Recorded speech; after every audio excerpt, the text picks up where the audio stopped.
সুপ্রিয় দর্শক, বাঁধাকপির ভাজিটাই আসলে আমরা বেশি খেয়ে থাকি, কিন্তু বাঁধাকপির সঙ্গে গমের আটার কম্বিনেশন কিন্তু মন্দ হয় না। আমি আজকে বাঁধাকপি এবং আটার কম্বিনেশনে একটা মুখরোচক খাবার বানিয়ে দেখাবো, যা ছোট বড় সবারই ভালো লাগবে। আপনারা চাইলে আটার পরিবর্তে ময়দাও ব্যবহার করতে পারেন কিংবা চালের গুঁড়োও ব্যবহার করতে পারেন। এই জন্য প্রথমে আমি বাঁধাকপি কেটে নিয়েছি, কুচি কুচি করে কেটে নিয়েছি। আমি একটা মাঝারি সাইজের বাঁধাকপি নিয়েছি। এবার আমি 1 চা চামচ লবণ দিয়ে ভালো করে এটাকে কচলে নরম করে নিচ্ছি।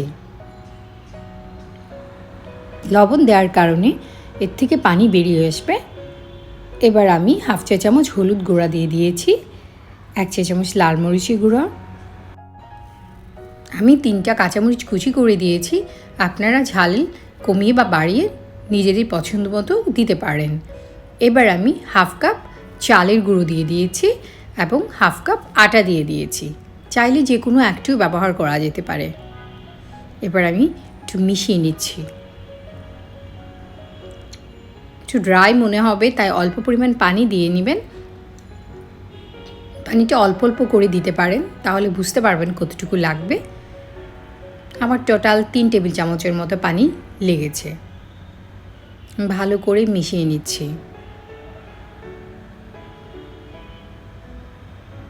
চমৎকারভাবে মেশানো হয়ে গেছে।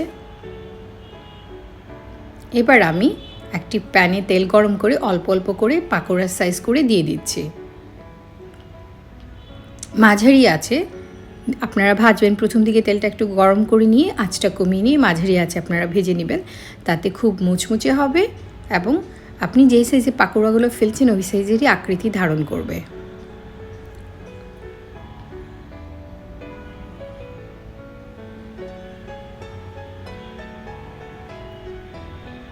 নেড়ে চেড়ে আমি এটা ভেজে নিচ্ছি।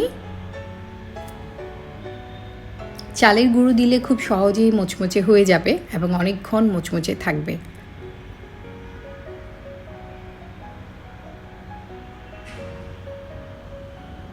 উল্টে পাল্টে দিচ্ছি। যেগুলা কালার চলে আসছে এগুলা আগে চাইলে তুলে নিতে পারেন।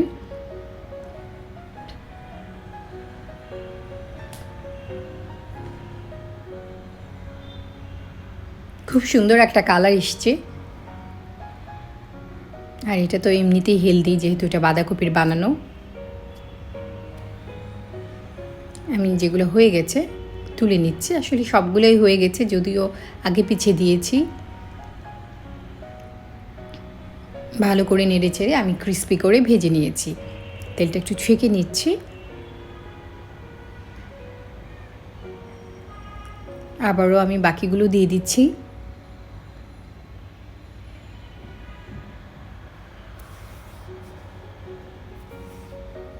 এইভাবে আমি বাকিগুলোও ভেজে নিয়েছি।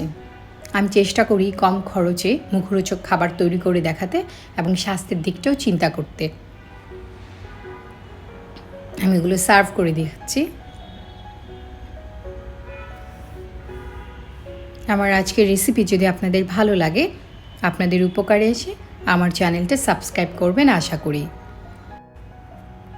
লাইক, শেয়ার এবং কমেন্ট করে আপনাদের মূল্যবান মতামত আমাকে জানাবেন। আর বেল আইকনটা ক্লিক করে দিলে আমার ভিডিওগুলি সবার আগে আপনি পেয়ে যাবেন।